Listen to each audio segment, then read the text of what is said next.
செய்தி சுருக்கம். நியூசிலாந்துக்கு எதிரான 5வது T20 போட்டியில் பாகிஸ்தான் படுதோல்வியடைந்தது.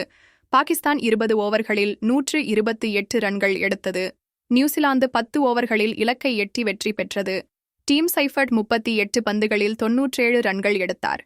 நியூசிலாந்து தொடரை 4-1 என வென்றது. முழு தகவல்களை வாங்க பார்க்கலாம். நியூசிலாந்து அணிக்கு எதிரான 5வது T20 போட்டியில் பாகிஸ்தான் படுதோல்வி அடைந்தது. இந்த போட்டியில் பாகிஸ்தான் அணி 20 ஓவர்களில் 9 விக்கெட் இழப்பிற்கு 128 ரன்கள் எடுத்தது.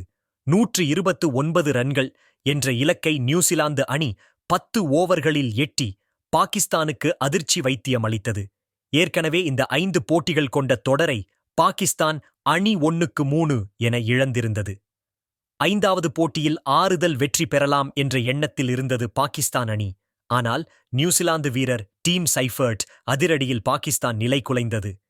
இந்த போட்டியில் பாகிஸ்தான் அணி முதலில் பேட்டிங் செய்தபோது அந்த அணியின் கேப்டன் சல்மான் அலி ஆகா 39 பந்துகளில் 51 ரன்கள் எடுத்திருந்தார்.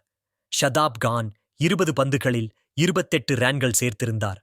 மற்றவர்கள் சொற்ப ரன்களை எடுத்தனர், மேலும் பந்துகளையும் வீணடித்தனர். இதையடுத்து பாகிஸ்தான் 20 ஓவர்களில் 128 ரன்கள் எடுத்தது.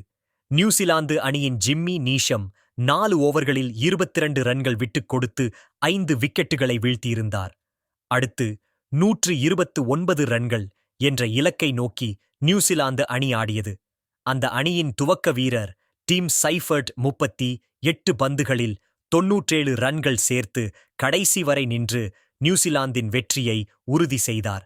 நியூசிலாந்து 131 ரன்கள் எடுத்த நிலையில் அதில் 97 ரன்களை சைஃபர்ட் மட்டுமே எடுத்தார். அவர் 6 பவுண்டரி மற்றும் 10 சிக்ஸ் அடித்திருந்தார்.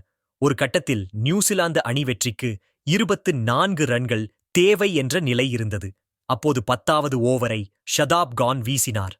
அந்த ஓவரிலேயே வெற்றியை பெற்றுவிட வேண்டும் என உறுதியாக இருந்த சைஃபர்ட் அந்த ஓவரில் மட்டும் 4 சிக்ஸ் அடித்தார். அந்த ஓவரின் கடைசி 3 பந்துகளிலும் வரிசையாக சிக்ஸ் அடித்து நியூசிலாந்து அணியை 10 ஓவர்களில் வெற்றி பெற வைத்தார். இதையடுத்து 5 போட்டிகள் கொண்ட T20 தொடரில் பாகிஸ்தான் அணி ஒரு போட்டியில் மட்டும் வெற்றி பெற்று படுதோல்வி அடைந்தது. நன்றி, வணக்கம்.